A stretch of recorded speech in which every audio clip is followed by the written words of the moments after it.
Ya pemirsa, terkait dengan tradisi mudik yang setiap tahunnya dijalankan oleh masyarakat Indonesia, nanti kita akan bahas dengan narasumber kita yang sudah ada di studio terkait dengan fenomena mudik ini. Bagaimana sebenarnya keamanan mudik saat kita berada di jalan, kemudian bagaimana juga mudik tahun ini yang sepertinya lebih menurun dibandingkan tahun lalu. Nah, kita akan bahas dengan narasumber kita yang sudah hadir di studio. Ada Mas Marcel Kurniawan, pakar Sakti Riding. Selamat pagi, Mas Marcel. Pagi, Bang Marcel. Kemudian ada juga Pak Dharma Nintias, pakar transportasi. Selamat pagi, Bapak. Selamat pagi, Andi dan Philip. Alhamdulillah. Sudah mudik, Pak? Besok. Oh, besok.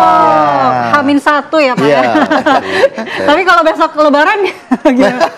Hari ini kan ini ya sidang isbat juga ya hari ini ya. Belum tentu langsung mudik kayaknya dan meningkat. Tapi Pak, kalau kita kemudian melihat langsung saja fenomena mudik tahun ini sepertinya hype-nya agak menurun begitu. Apa kemudian dari sudut pandang Pak Dharma Nintias yang melihat fenomena mudik di tahun ini, Pak? Ya, kebetulan saya beberapa hari ini ke lapangan dan memang merasakan sekali betapa turunnya minat untuk mudik hari ini. Menurut saya ada dua yang paling pokok. Generasi muda terutama ASN yang muda-muda ya, keluarga yang masih punya cicilan rumah, cicilan kendaraan. Saya juga punya, Pak, kalau itu. Pasti memilih tidak mudik. Kenapa? Karena ada efisiensi. Dan mereka biasanya kan menjelang Lebaran ini mendapat uang insentif dari perjalanan dinas dan sebagainya. Tapi efisiensi kan menyebabkan itu semua nggak ada. Berarti efisiensi institusi berdampak pada efisiensi keluarga ya? Secara otomatis. Ya, itu satu. Yang kedua, bagi golongan tua, lansia ya, 60 tahun ke atas, itu cuaca ekstrim. Cuaca ekstrim. Ya, mereka pasti punya concern terhadap keselamatan dirinya. Nah, daripada nanti merepotkan orang-orang yang di kampung, lebih baik kita berdiam diri aja di rumah.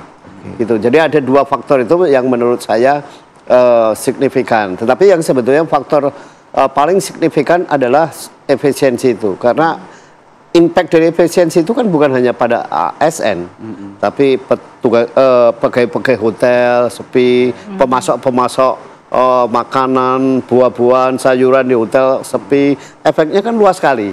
Nah, ini yang menyebabkan orang ya sudahlah, itu yang paling penting kita bisa survive gitu. Mungkin harapannya tahun depan. Meskipun sebetulnya pada saat Natal kemarin kan sepi. Orang akan orang pada bilang, oh mereka menahan untuk tidak pulang karena sebentar lagi itu Lebaran. Jadi mereka akan pulang pada saat Lebaran. Tapi begitu masuk tahun 2025, ternyata ada program efisiensi yang berdampak pada kondisi perekonomian warga secara umum, sehingga mereka yang semula itu nahan akan pulang pada saat Lebaran, ternyata Lebaran juga nggak bisa pulang. Kita ke Mas Marcel mungkin ya. Mas Marcel, meskipun memang terjadi penurunan, tapi kita lihat di jalanan ini cukup padat ya, terutama kendaraan bermotor ya.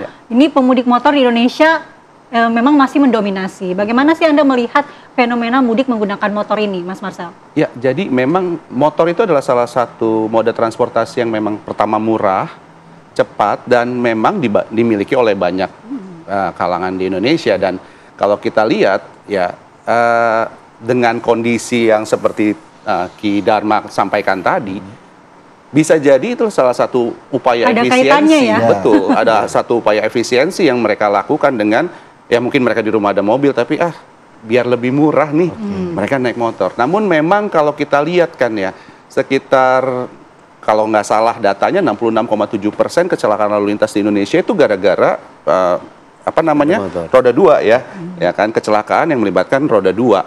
Nah, resiko kita mudik dengan menggunakan roda dua itu lebih besar daripada roda 4, seperti itu. Karena memang tidak ada proteksi. Kemudian juga saat kita mudik itu membawa barang yang banyak kadang-kadang di depan atau di belakang, dan itu mempengaruhi pada stabilitas pastinya. Stabilitas kendaraan, kemudian juga maneuverability-nya juga pasti akan berkurang, dan itu bisa menyebabkan atau menambah potensi-potensi bahaya atau menambah resiko yang mungkin terjadi sih, seperti itu. Tapi kalau juga kita melihat bagaimana resiko kecelakaan ya, di tahun ini juga angka kecelakaan menurun cukup drastis begitu ya ketimbang di tahun-tahun sebelumnya. Tapi nanti ya kita akan bahas di segmen selanjutnya, tetaplah di Apa Kabar Indonesia Pagi begitu ya.